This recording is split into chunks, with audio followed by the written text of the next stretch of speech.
A hooded man walks away down a dark alley. Two guys sit on the steps behind him. One spits to provoke him, but it lands near the foot of the guy sitting beside him. The guy freaks out and curses, while the hooded man keeps walking without looking back.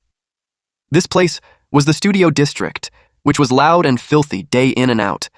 And tucked away was this hooded man's tiny 180-square-foot rooftop home. He was exasperated to have ramen again for dinner. His name is Bong Joo-hyuk, 25 years old, unemployed and currently juggling 3 part-time jobs in the convenience store, barbecue joint, and day labor. And this boy right here is our main character. Even working like a dog, he could never save money, and the reason was simple. It was due to debt. A debt he had to pay off no matter how miserably he has to do it.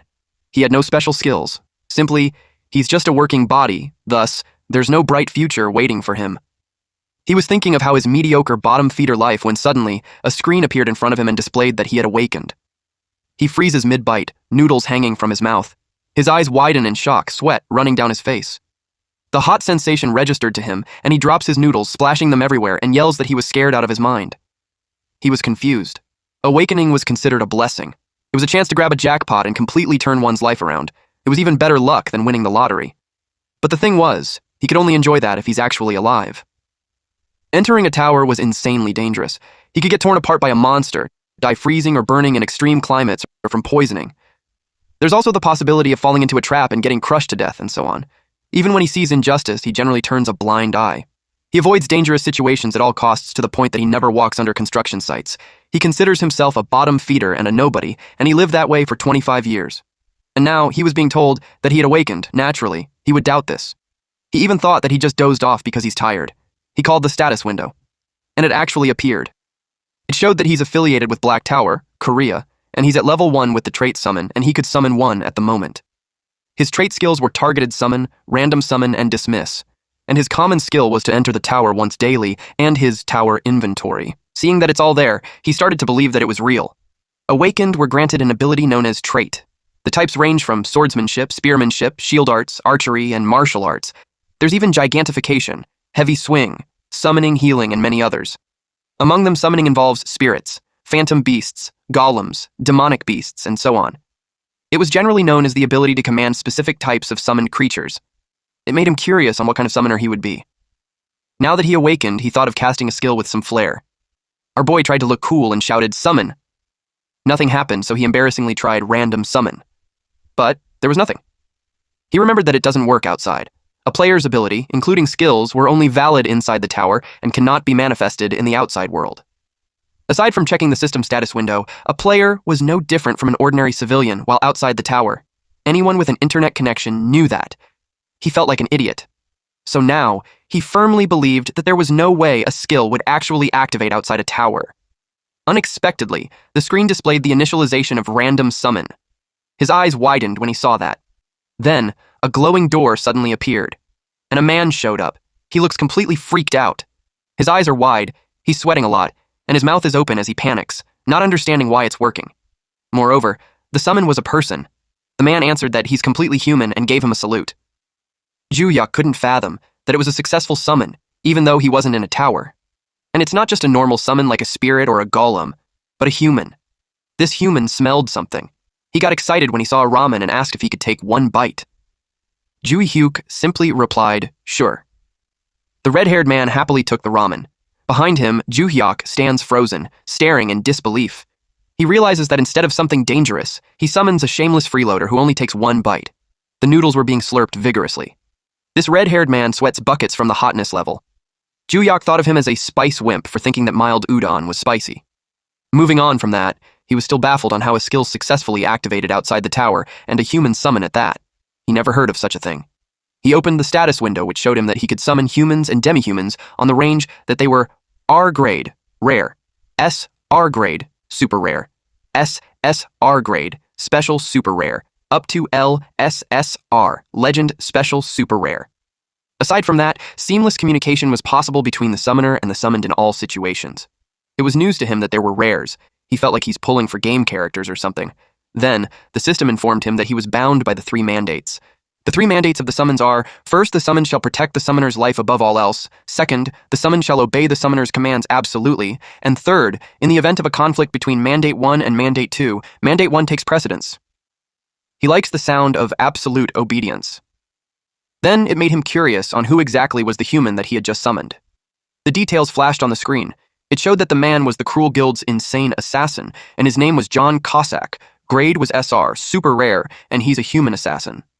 His manifestation limit was 6 hours with no satisfaction rating, and 3 hours cooldown applied after dismissal. Aside from this, he's the Cruel Assassin Guild's biggest headache. Basically, he's a complete lunatic. However, his mission success rate was 99%. He even succeeded in assassinating a 5th Circle Dark Mage. The random information flowed to Juyok's head, causing him pain. Until he sensed something. He was falling from nothingness, and when he almost hit the ground, he saw an assassin coming. He braced himself, but the assassin just passed through him without even noticing him. Seeing the scene before him, he realized what it was. It was John's past. He skillfully beheaded some men, but he finds him strange, because he wrapped the heads with a red ribbon like a gift. It could be why he was called insane. John glanced behind. His end was the result of a single failure. He visited the room of the assassination's target, but this target was the Empire's strongest swordmaster. Before he could do anything, his body was already cut in half, and that was his final memory. At the present moment, John went behind Juyok and inquired what he was thinking about. That spooked Juyok. Juyok stumbles back in shock. He slips and flails his arms, shouting in surprise as he loses his balance. John didn't mean to scare him. He just wanted to ask if he had any orders for him. Juyok forced himself not to be scared, especially when it was stated clearly that the summoned show absolute obedience to the summoner's commands. He took a deep breath and ordered him to clear away the ramen pot and wipe the table too. John had no trouble following those orders. Juyok noticed that he was fast and hadn't had a single complaint. He realized that John had done everything he says. He clarified with him if absurd requests were out of the question. John simply replied that he obeys his summoner's words unconditionally. He tested that by making him bark for him. He wanted him to act like a dog. John stopped wiping the table, and it made Juyok scared that he had crossed the line.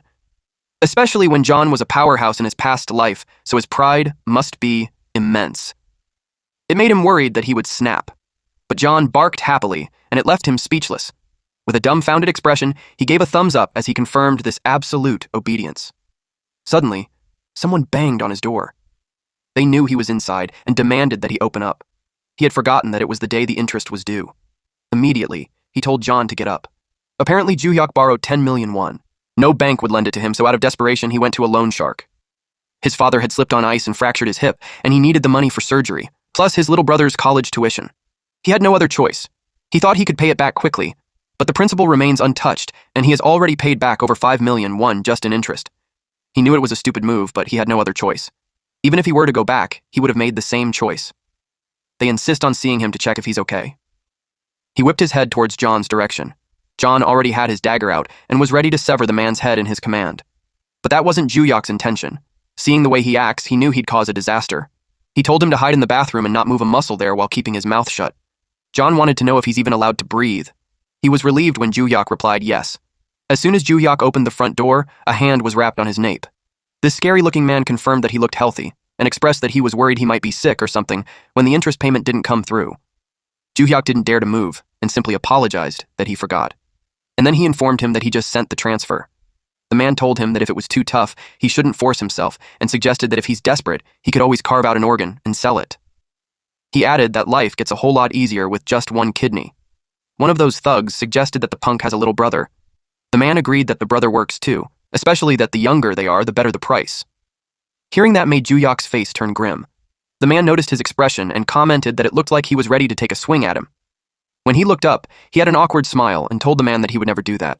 That man warned him to watch himself unless he wanted to die without a soul ever knowing. And then he slammed the door and left. Juyok lets out a sigh of relief. John came out of the bathroom. He was impressed that he stayed perfectly hidden and quiet.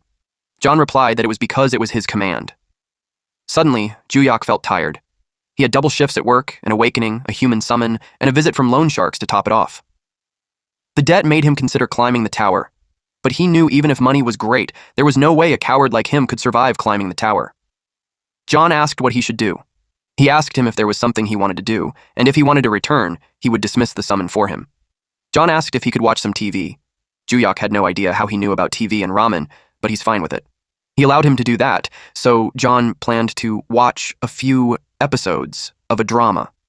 John watched while he went to bed. Juyok thought that even though he was a summoned being, feeling someone's presence wasn't so bad. And he actually felt comforted, because he had worked himself to death. Sleep took over him. And the next day, his alarm rang at 8 a.m. He got up and saw John wasn't there, so he thought the summon was dismissed. He wouldn't be surprised if that's what happened, since he had a memory of seeing the system window in his sleep. He got up to go prepare for work when the news was shown. While he was brushing his teeth, it was reported on the news that in Jongno-gu, Seoul, all the offices of the illegal loan shark firm Smile Cash had encountered a gruesome murder. That caught his attention. And when he heard that 3 victims were beheaded, he dropped his toothbrush. On top of that, the victims' heads were found wrapped in red ribbons. He immediately thought of John Cossack.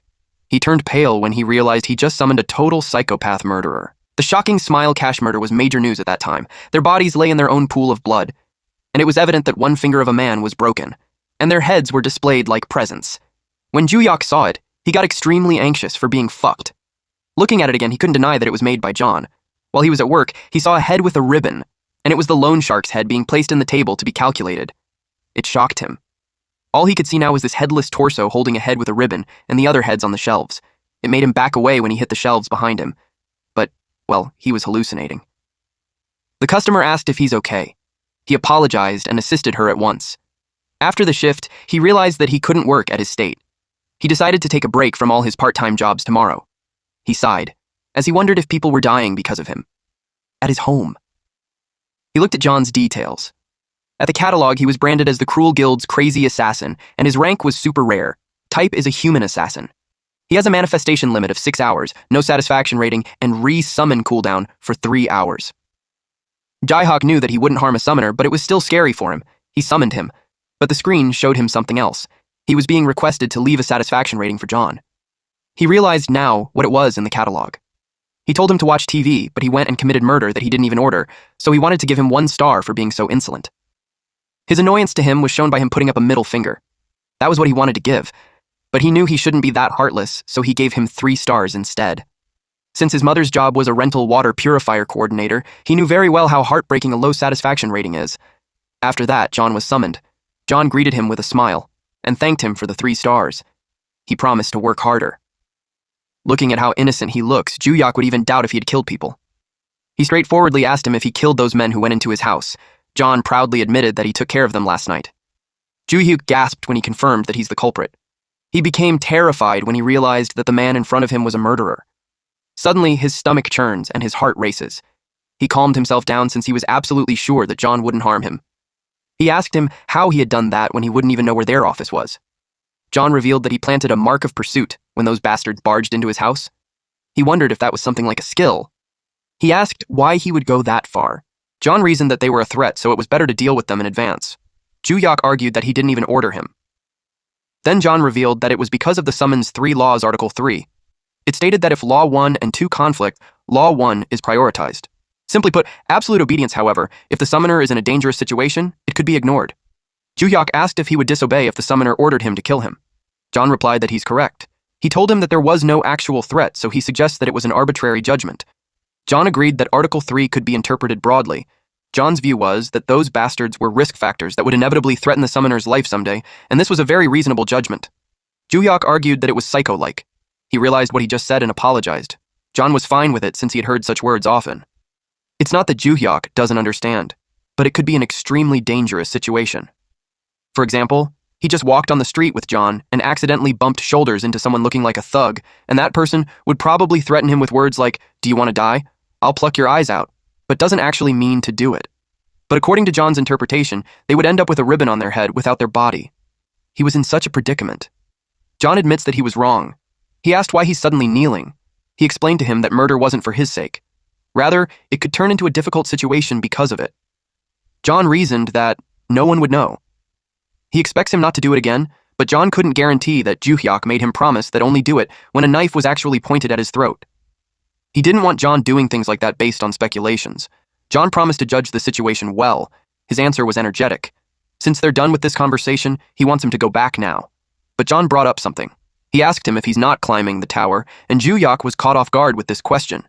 He knew that climbing the tower was a once-in-a-lifetime opportunity, but he was scared, and it was too dangerous. He could get killed. He inquired if there was another summoner who summoned him just like he did. John replied that there was, and that person was a truly strong and brave person. Juyak felt ashamed. He realized that someone uses their ability, awakening, to save the world. He admitted that he doesn't have the courage to risk his life. John was about to say something about him, and he cuts him off, saying that he's a pathetic coward. But John said that he's the best summoner. He wasn't expecting that. John told him that the greatest virtue of a summoner was safety first, that being brave was poison. A brave summoner was dangerous, and they'll never know when he'll die. And when he died, they couldn't come out either. John assured him that he would do all the dirty work. He encouraged him to keep playing it safe and live to a ripe old age. That night, he slept fitfully while worrying about whether to climb the tower or not. He reasoned that tower climbing wasn't for him. He just wanted to live gratefully that the debt disappeared along with the debt collectors. He planned to do just safe and ordinary work, and thought that if he lives diligently like that, everything would get better. Suddenly, his phone rang. It was his father. He asked if he had been doing his rehab diligently. He was informed that they had to move to a bigger hospital, and his mother was getting fired. His father told him not to worry too much, and that he only called because there was no contract from him. He told him that he'll make time to visit next time, and they would eat together. His father told him not to overwork himself. The call eventually ended, and right after that, he put on the safety personnel full set. He told himself to just go to the first floor to peek for a moment and come out, and if it was dangerous, he could just exit immediately. The timing was right since he took the time off from all his part-time jobs. He was about to do the summoning. But he remembered that he doesn't necessarily have to insist on the crazy John. He thought of summoning something else, and maybe a legendary special super rare rank would pop up. But a random summon was unavailable. It was on cooldown, and he still has 28 days, 11 hours, 8 minutes, and 37 seconds remaining. He didn't know that there was a cooldown, and it was a whole month, so he had no choice but to summon John. He wondered if John knew that he tried to summon someone else. He couldn't look him in the eye. He informed John that they'll be entering the tower. John's initial reaction was that he's brave, but told him to cancel that and he shouldn't be brave. Juhyok assured him that he only plans to get a taste of it and get out. John told him to throw away those crude things, and instead, he would become his tool and hunting dog. He planned to do everything once inside the tower and assured Juhyok that he won't have to lift a finger. He was asked if he would like to enter the Korea Black Tower. The current accessible floor was the first floor. He confirmed their entry, and it was like they were falling. He screamed loudly while John hung on to his clothes. Everything suddenly shifts. Juhyok is pulled into a glowing digital space, his body falling as streams of light and numbers rush past him. Juhyok gasps in fear. His face goes pale, eyes squeeze shut, as he panics while being pulled through the glowing space. John grabs onto him, holding him tightly as they're pulled downward together, and they safely reach the ground. He saw that the first floor was completely a wasteland. Suddenly he felt sick, and vomited on the side. John asked if he's okay, and told him that he'll get used to it soon. After that, John led the way, and they moved out of the safe zone. The system improved Juhyok's physical abilities according to level. Characteristics and combat skills had been available for use. Now, he knew what it felt like being a player. Even though he's level 1, he felt quite strong. The first floor mission was to defeat 5 tough-skinned fatty grubs within 2 hours. Currently, they were at 0 out of 5, and if he could fail due to death or forfeiting the mission. John saw them up ahead. Juhyok knew that the first floor was a place to test one's skills. The tough-skinned fatty grub was like a scarecrow. Concept. Its attack power was almost non-existent, but they say its skin was tough, so it's hard to kill easily. Other players managed to catch one in about 30 minutes at best, and now he's a player too. He was determined to try catching one. John asked if there was a need for him to suffer unnecessarily. Juhyok approached one, and then he remembered he needed a weapon. He turned to borrow one from John, but the tough-skinned fatty grubs had risen, and it loomed over him. He turned pale, and he turned towards it. He asked John for help. John affirmed that it was a wise decision. John dashed towards it, and in just one hit, its head exploded. Then he charges towards the others while telling Juhyok to stand back. He had his daggers in his hands and he looked thrilled. He threw those daggers and hit several tough-skinned fatty grubs simultaneously. Then he activated a blade explosion, and those that were stabbed all exploded. Juhyok was amazed. It was an instant kill. With that, he succeeded in the first floor mission, and the reward was 100 magic stones. He also received an S++ clear rank for the first floor of the Black Tower, Korea. That gave him a platinum badge. He was in bliss when he realized it was too easy. He imagined getting rich soon, but he didn't know it yet. In some parts of Korea, people's screens showed up. Some were training when it happened, the others were in a club. That same notice popped up for every player in South Korea. Now he could challenge the second floor. He was transported out of Black Tower, Korea. Now he knew he was to be returned immediately after clearing the floor. It still made him sick. He checked the time and saw that it only took 5 minutes. John praised him for the good work. He answered that he didn't do anything but to stand still, and John affirmed that it was the right thing to do. Juyak heard that others barely finish when they're exhausted from beating grubs to death, but it was too simple. He checked the magic stone that he got. It was his first time seeing the real thing. Magic stone was an important resource indispensable in the current industry. The price has dropped a lot compared to the early days of the tower creation, so now it's about 50,000 won per 100 grams. Since 20 years had passed since black towers appeared in countries all over the world, most ordinary people know the general common sense about the towers, but a platinum badge was something he had never heard of. But regardless, he was pumped since he earned 50,000 won in just 3 minutes. John went to watch a drama. Juhyok ordered some food and invited John to eat. John smelled the food. He asked if it was spicy jokbal. Juhyok told him that he ordered regular jokbal because he said he can't eat spicy food, but he smelled something spicy. Juhyok realized that he had zero tolerance for spicy food. John happily ate and thanked him for his grace. Juhyok wondered if that's his usual way of speaking. John asked what he meant, and he explained that he shortened the endings with seumda and imda. He explained that it was because he hung out with his previous summoner for a long time. Juhyok realized that it was something like an ex-boyfriend's influence. In their case, it would be ex-summoner's influence. John told him that if it was uncomfortable to hear, he would fix it. He replied that it was fun to keep hearing it. Juhyok had become certain that the tower wasn't dangerous at all, or rather, it was doable. The next morning, he posted an alpha male's daily routine. It was his schedule. He had a convenience store during the day, charcoal grill restaurant at night. He decided not to do the part-time labor job he was doing in between. Instead, he would be heading home and doing tower clearing with John. So, that day, he summoned John again, who had received another 5-star rating. Juhyok admits that if he could give 10 points, he would do it. John was glad that he was satisfied. He inquired if the satisfaction rating was important. John explained that the better the rating, the more benefits arise. For example, the manifestation time, rank increase, and needless to say, the chance to receive calls. They entered the second floor of the Black Tower. The second floor mission was to defeat 10 quick-witted fatty grubs.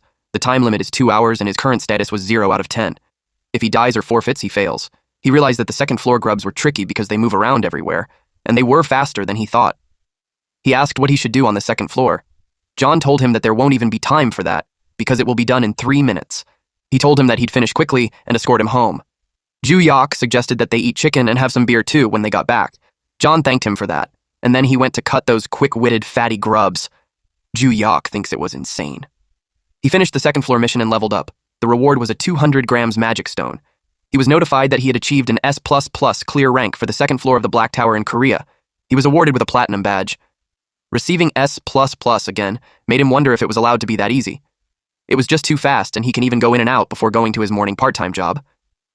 The next day, they proceeded to do the third floor mission, which was to defeat 10 ice-cold fatty grubs. John told him that his landing had improved, and in a few minutes, they succeeded in the third floor mission. His reward was a 300 grams magic stone. And, again, he achieved an S++ clear rank for the third floor of the Black Tower, Korea. He was awarded with another platinum badge. And then the same success happened on the fourth floor. It was also duplicated on the fifth floor. He'd collected 5 S++ rank platinum badges, and that entitles him for a special perk. The special perk was an awakening trait enhancement. Due to the special perk effect, the number of simultaneous summons increases to 2. The status screen showed Juhyok was now at level 6, and he could simultaneously summon 2. His catalog was empty. His trait skills were designated Summon, Random Summon, and Summon Release. His general skills were Tower Entry once a day, and Tower Exclusive Inventory. He doesn't have any combat skills. It means that he could keep one more person with him, when John alone was already streamrolling everything. He realized that an S++ clear reward was insanely good. It could turn into a long-term battle going forward, and he would be way safer. He has 20 days left to use Random Summon again. He decided to hold out until then. Then after 20 days, all 3 of them could go together. While he enjoys the free ride, those 2 could keep breaking through, and tomorrow was another climb to the 6th floor. The next day, at Hanamdong, Seoul, Republic of Korea Awakener Management Administration. It looked like the 2 men on the couch were waiting for something. A man was wondering if it would appear in the morning or evening or maybe late at night. The woman in the suit approached him and asked if he was waiting for the announcement. He was startled. He turned red and told her to stop reading people like that. This man is Jeon Gwang-il, an Awakener Management Administration team leader, and the woman is Lee Min-ae, an Awakener Management Administration deputy director. He asked if a new announcement was up. She replied yes and shared that it was the Black Tower, Korea, 6th floor, S++, rank clear. The Black Tower's global announcements have been ringing repeatedly lately, and every single one contains news of an S++ rank clear. Gwang-il could tell that it's definitely one person. Floors 1 to 5 were cleared in order. So he thought that it was without a doubt the owner of unprecedented, overwhelming talent. And if every floor were cleared in S++ rank, his thought was cut off when someone slammed the table. It was Park Gyong-soo, director of the Awakener Management Administration. He said that the highest in Korea was rank A. They didn't even know higher ranks existed, or that an S++ clear triggered a global announcement. In that day's international society, player naturalization was quite common. There were even secret abductions happening behind the scenes. And so before another country snatches them away, they had to find the player immediately. He ordered them to keep close watch on every newly registered player. 2 days later, Juyok's goal was the 8th floor. He was glad to clear 1 floor a day without any trouble. Up to the 10th floor, it's basically the beginner zone, so everything was going smoothly. The floor was a swamp, and their mission was to defeat 10 red thorn frog warriors. The frog warrior attacked them. John took out his dagger, and in no time, he slashed those warriors continuously. The system notified Juyok of his completion of the 8th floor mission. His reward was an 800-gram magic stone and 5-tower exclusive healing potion. He had achieved an S++ rank on the Black Tower, Korea 8th floor. Platinum badge had also been awarded. John affirmed him with his great work, but he didn't even do anything every day. John told him that just entering the tower was the hardest part. He told him that thanks to him, they were able to climb easily. John reminded him not to let his guard down, since after the late 10th floors, it won't be so easy. It was another 3 minutes clear, so he thought of giving him a present. He gave him allowance and told him to go out, have fun, and eat something too, since he still has plenty of manifestation time left. But he reminded him not to cause any trouble. But John refused him, and it left him baffled. John explained that he couldn't leave his side, so he'll just watch TV at home. He realized that absolute obedience applies to stuff like that too. He suggested we order some chicken instead, and that made John excited. John made the call and ordered something good. Definitely, it wasn't spicy. While he's doing that, Juyok decides to check the rewards. A new reward as a tower exclusive healing potion. He set it aside for John. He placed the stones on his table and wondered what he should do with it. He already had 3.6 kilograms in his inventory. If he sells them, it's about 1.8 million won. He deemed it was time to think about cashing out. Eventually, day 10 of climbing the Black Tower arrived. It meant that they were approaching the 10th floor. Juyok just got home from his part-time job. While changing clothes, he pondered on how at first he thought of just dipping his toes into the tower, but he had been climbing 1 floor a day without missing a beat. Yesterday's 9th floor, the jungle man eating corpse flower, was easy too. He expected to clear the missions given, but the S++ clear rewards were such a bonus. He felt so reassured to the point that he had forgotten that John was a crazy assassin who killed 3 people. He summoned him. He gave him 5 points again. And due to continued accumulation of top ratings, John's manifestation time increases by 1 hour. Seeing that, Juyok deemed that it was worth it giving the highest score. John made a huge heart using his arms and thanked him. Now he could support him for 1 more hour. They entered the Black Tower, Korea. Physical abilities have been enhanced to match his level and trait, and combat skills have been made available. At around the 10th floor, he could really feel it. He was pertaining to the recalibration of physical abilities inside the tower. He was overflowing with strength, and a mysterious mana stirring in his lower abdomen. It led him to think that he had become an untamable wild horse now. Seeing himself that way, he confidently told John that he would help out too. John doesn't want him to. If he would have even just a scratch, John would smash his head into the ground. But he insists since he's already a wild horse. John tries to convince him by saying that his encouragement and praise were more than enough. He kept saying that he wanted to fight together, but when he turned his head, he saw a huge eye. It was a large insect. He got frightened. It made him wonder how other players even kill it. He uttered that sending 2 people out to kill a mere insect does hurt a human pride. John had no idea what he's suddenly saying, and clarified that there was nothing about pride damaging about it, but he argued that it hurts his pride a lot, seeing how scary that 10th floor boss was. He let John do the fighting. The large praying mantis attacked John. John jumped and ran along its body. He looked serious, and with his swift movements, he started slashing its body into pieces. Just like that, they had successfully completed the mission on the 10th floor. The reward was 1 kilogram of magic stones. Again, he achieved an S++ rank clear and got awarded with a platinum badge. John approached him and told him that the mission was complete. It gained them access to the 11th floor. They got transported out of the Black Tower. Now that he received 1 kilogram of magic stones, he now has a total of 5.5 kilograms. And since he already got a perk at 5 platinum badges, as expected, when he got 10, he received another perk. He He looked forward to it. His perk was to copy one skill possessed by a summoned entity. The list were Blade Explosion, Shock Break, Vile Ambush, Poison Dagger, Shadow Step, Disruption, Stealth, Invisibility, Polymorph. John noticed him, and suggested that it should be a Shadow Step without a doubt. At first he was confused about what he was talking about. Then John clarified that for the skill copy, he didn't have to think about it. He had to learn Shadow Step. He asked for the reason, and he told him that it was convenient for running away. If something happens to him, Juyak would be able to move fast and quietly. He felt offended that John suggested that he run away. He wondered if he looked like someone who would abandon everyone just to survive alone. He chose the Shadow Step. He agreed that fast footwork was genuinely seriously important in combat. He thought of the saying that footwork was the life of a fight. He wondered if it worked in the real world too, so he tested it outside his house. But it didn't. He complained about the inconsistency, because the summoning worked and yet the skill didn't. The next day, it was the 11th day of tower climbing. He called the Awakener Management Administration call center. He reported that he had awakened. He was celebrated and informed that a government staff would visit his home to give him support. Before he could tell his address, they already confirmed that they would arrive shortly. After this ordinary citizen contacted the Awakener Administration to sell magic stones, he felt drained. It was the bravest decision of his 25-year life. Meanwhile, Awakener Administration staff were outside. Director Lee rode the car with Guang-il. Guang-il asked about the Awakener who contacted them from Daegu yesterday. She replied that she doesn't think they were the owner of the S++ record. Guang-il started to wonder if that person truly exists. She informed him that another awakening request came in and asked if he would come too. He replied yes, since they had to run themselves ragged while they could. If it was the person they were looking for, he planned to bring that person into their elite team, even if they have to pour out the best benefits the administration could offer. Concurrently, Juyak was cleaning his home. The Awakener Management Administration staff arrived as expected. He opened the door and invited them in. Team leader John Guang-il introduced himself, and he introduced Deputy Director Lee Min-ae. He told her that she's a player too, so Juyak could freely ask her anything. Seeing that a woman came too, it made him more nervous. She got too close to him and it made him blush. And she knew at once that it was him. The S++. Juyak panics and screams, throwing his arms up in shock as he reacts without thinking. And then her statement dawned on him. It made him wonder if there was some Awakener identification method that he doesn't know about. He opted to deny it for now and act natural. But his actions betrayed him. He was stiff like a robot when he replied that he heard about it, but it wasn't him. His action was a textbook behavior of someone lying, and it didn't escape her eyes. Guang-il smacked her while telling her not to probe people. She dodged his hand and replied that she would. He apologized for being rude to him. Juyak assumed that she was just testing him. A cute, chibi character pops up. It's a small black tower with wings, holding a star wand, and striking a playful pose, introducing itself as Tabi, the mascot of the Korea Black Tower.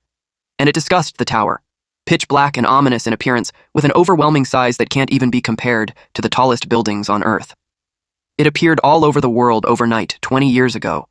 Every country revealed themselves and deployed soldiers and scientists, but no one could approach it.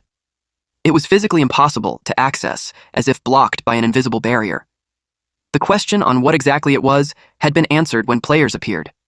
The tower has a game-like structure where players climb it floor by floor. Players were just like ordinary people outside the tower, but inside the tower, they could wield powerful abilities and skills. They upgrade equipment using various rewards obtained from the tower and continue greatly to the global economy. There was a question on what happens if it wasn't climbed. Basically, if the new upper floors were not updated within a 6-month period, a countdown begins. And eventually the tower collapses. 3 years ago, that's how the city of Mumbai in India disappeared. It was known that each country has between 1 and 3 black towers, and Korea has 1. It was located deep in the mountains of Gangwon province. The number of players was estimated at 0.01% to 0.02% of the population, so that was around 5,000 to 10,000 people. There weren't that many. Still, Korea's Black Tower progression was going smoothly. With the 65th floor cleared, it was the second highest record after the United States' 66th floor. But there was nothing to worry, because their society has heroes called players. Just as humanity once pioneered new continents, humanity today was exploring and understanding the Black Tower. And the Awakened was the hope of the era. So they were encouraged to register as an official player, and they might become a hero too. That concludes the mandatory viewing material. Now Guang-il would have to ask for some verifications. He asked if he was truly awakened. Ju-hyuk replied yes, and shared that he entered the tower and had done some clearing too. He showed them the magic stones. Then he was asked how many floors he had reached, and he replied 10. Gwang-il and Minna subtly looked at each other because that was the same floor as the S++ grade record. Now she started to suspect him. She asked him if he heard about the recent issue called the Global Notice. He tried to act natural as he answered that he had heard it too, and yet he doesn't know who it was. He added that he seemed like an amazing player. Given his stiff acting, Gwang-il told him that there was no need to be nervous, but they wondered if it was just excessive nervousness. They started to get suspicious. They proceeded in the contract terms. The government manages players by dividing them into two groups. The first group is the elite climbing team, and the second is the general climbing team. The general team plans and acts on their schedules. It was like being a freelancer. On the other hand, the elite team maintains a much closer relationship with the government's Awakener Management Administration. There were obligations for high floor raids, but they could receive various forms of support and benefits. One of them was the personal protection outside the tower, because the players were just ordinary people outside the tower. Also, if he belongs to the elite team, he would receive a basic annual salary. Ju-hyuk imagined what would happen had it been revealed that he's the S++ record holder. The media would flock at him and ask him about being a loner in Hanam-dong, an affluent neighborhood in the county. He would rather die than get that kind of attention. Gwang-il informs him that when he applies to the elite team, he would have to record his raid footage using the body cam that they provided. But to their surprise, Ju-hyuk didn't want to apply for the elite team. He's already satisfied with the general team. Gwang-il couldn't understand since the conditions were better. He answered that he didn't have talent, and that he's scared. Stopping at a reasonable floor and getting reasonable rewards was enough for him. Gwang-il encouraged him to think over it slowly, but he was firm that he had made a decision. Min-ae sighed, thinking that it was another miss this time too. There were plenty of people who stop at a certain point and farm safely, but this was the first time someone has said it bluntly during testing. That kind of coward makes him unqualified. Even if he applied for the elite team, he's the type that must never be accepted. The most important virtue of the elite team was the will to climb. They respected his decision. Then Gwang-il requested him to enter the tower because it was the final procedure they needed to confirm awakening. And since it would be a waste to lose his once-per-day entry, he suggested that he do some clearing while he's in there. Ju-hyuk could sense that he was subtly probing and trying to confirm whether he reached S++ until the end. He agreed to clear while he's there, but he warned them that he usually uses up the full-time limit, so it might take close to 2 hours. It was fine for those two since it was part of their job. Min-ae encouraged him to take his time and not feel pressured. He prepared himself. Before he goes, he tells them to watch TV and grab drinks from the fridge, because he might take a while. And then he left.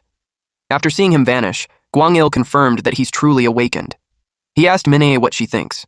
She couldn't comment on his talent, but she noticed how extremely timid he was. His speech and actions were completely meek, so she expects him to give up on the 11th floor. He asked why. She had experienced the 11th floor and it tested a player's fear. He asked if it was the long-tailed tunnel centipede. It wasn't a difficult monster, but the player would have to kill 100 of them with that disgusting appearance. And she thinks someone fearful couldn't do that. She was certain that he would return to the safe zone and abandon the mission. Gwang-il knew that her predictions had been accurate so far. He planned to call the director already since it looked like another bust this time. Meanwhile, at the tower, Ju-hyuk summoned John. John thanked him for summoning him. The 11th floor mission was to defeat 100 long-tailed tunnel centipedes within the time limit of 3 hours. Current condition was 0 out of 100, and death or abandonment leads to failing the mission. Ju-hyuk felt disgusted with the centipede, and 100 of that too. John told him that he would take care of it quickly, like in 5 minutes. But Ju-hyuk wants him to hunt as slowly as possible, like for over an hour, so no S++ clear record was set. He shared that there were eyes watching outside, so he'll also dismiss the summon while inside the tower. John replied that he understood his intention. He knew that showing entry was enough, and yet he insisted on clearing too. He planned it so that his record would be a mess, and he'd be able to escape the S++ record holder net. Then John started killing centipedes, but he thought it was going too fast too. He instructed him to go slower. The hunting speed has slowed down significantly, and so he thought at that rate, it would be fine. A centipede suddenly rose from his feet, and that threw him off balance. They were swarming on him, so he had to use a skill to run away, but his body won't respond. John looked panicked when he saw him, so he rushed towards him and cleared the centipedes around him. He was annoyed that they dared to attack the summoner. He killed simultaneously. But Ju-hyuk realized he was going too fast. He told him to go slowly. He ordered him to go as slow as possible, but John refused because he prioritized his life. But Ju-hyuk didn't want him to try that hard. Suddenly, the system notified that the floor was cleared with rank S++, and a platinum badge was awarded. He now has access to the 12th floor. He had this deadpan, unimpressed expression while being transported outside the tower. 5 minutes had passed. Min-ae expected that it was about time he gave up and came out. But to their surprise, the notice appeared. It states that Black Tower, Korea, 11th floor, clear grade S++ has been achieved. And then Juhyuk showed up. Min-ae couldn't believe it. Gwang-il asked her what was wrong. She murmured that at the exact moment Juhyuk appeared, the S++ grade for the 11th floor popped up. But something's not right. Our boy looked serious. Out of nowhere, our boy Juhyuk muttered to himself that he didn't want to go that far. With his summon behind him, Juhyuk uttered, "You two will have to be silenced." He ordered John to bind those two immediately, but he beheaded them instead. It made Juhyuk scream out loud. He was terrified when he questioned him on who said to cut their heads off. The heads that were wrapped in ribbon called out to him, and he kept apologizing. But that was just his hallucination. In reality, they just sat in front of each other, and he started having cold sweat out of the blue. He realized that he unknowingly had a delusion. He composed himself. Gwang-il expressed again that their elite team absolutely needs a talent like him. He forces an awkward smile. He's sweating and clearly nervous, talking fast as he tries to explain things away and pretend everything is just a misunderstanding. He suggests that it just overlapped with another player clearing the 11th floor. Gwang-il replied that the timing was too perfect for that. He insists that it was a coincidence and denies that it wasn't him. Gwang-il asked him again if it wasn't really him, and he replied yes. Gwang-il gave up and told him that since awakening has been confirmed, he'll prepare the contract. But to his surprise, he received an elite contract when he clearly asked for a general contract. Gwang-il boasted that it's on a different dimension from the usual cases. So to speak, it was the only contract of its kind in the industry. Because it was an ultra-elite contract, it states an annual salary of 12 billion won plus real estate provided, VVIP protocol, and thorough security. On top of that, immunity privilege. At that point, the player was almost above the law. Juhyuk realized that it's practically nobility. It was shared to him that currently, it's a benefit only received by the #1 ranked player in Korea, Yoo Cheol-min. He urged him to take a look to see that it includes every benefit the nation can offer. But Juhyuk replied no. He was firm that if it wasn't a general contract, he wouldn't be a player. Gwang-il asked why he's refusing so vehemently. He replied that he hates receiving attention. If he gets attention, it would be burdensome. And if it's burdensome, it would be stressful. And it weighs on his heart. They realized that he's an extreme introvert. Also, even if climbing the tower was fun, he's just on the 11th floor and the future was just too uncertain. Gwang-il realized that it would just be better to back off for now. He agreed to proceed with a general contract. Juhyuk knew that if others would see it, they would be frustrated and ask why they wouldn't just coolly stamp the elite contract and climb while receiving benefits. But an elite contract comes with responsibilities equal to what he receives. Even if the player would want to quit clearing floors, they can't because it's a team solely for climbing uncleared upper floors. And he doesn't want such a burden. He's fine as long as he can make a living more comfortably than before. At Seoul Hanamdong Awakening Management Bureau, Director Park received information different from the interim report. It was Gwang-il who told him that Juhyuk was a timid player with no will to climb. He confirmed if such a person was an S++ rank achiever. Gwang-il replied yes. The director couldn't comprehend what's happening. He admits that Juhyuk's personality itself was peculiar. He described him to be a timid type to a rare degree. Director Park asked if they had mistook the person, and Min-ae replied that it was impossible. The timing matched too perfectly. Then the director insists that being timid doesn't matter when it comes to exceptional talent. He wanted them to drag him into the elite team no matter what. Gwang-il accepted the task and took it seriously. Meanwhile, Juhyuk was fuming because he already said no. He was scolding John. He was acting angry, but it was draining him.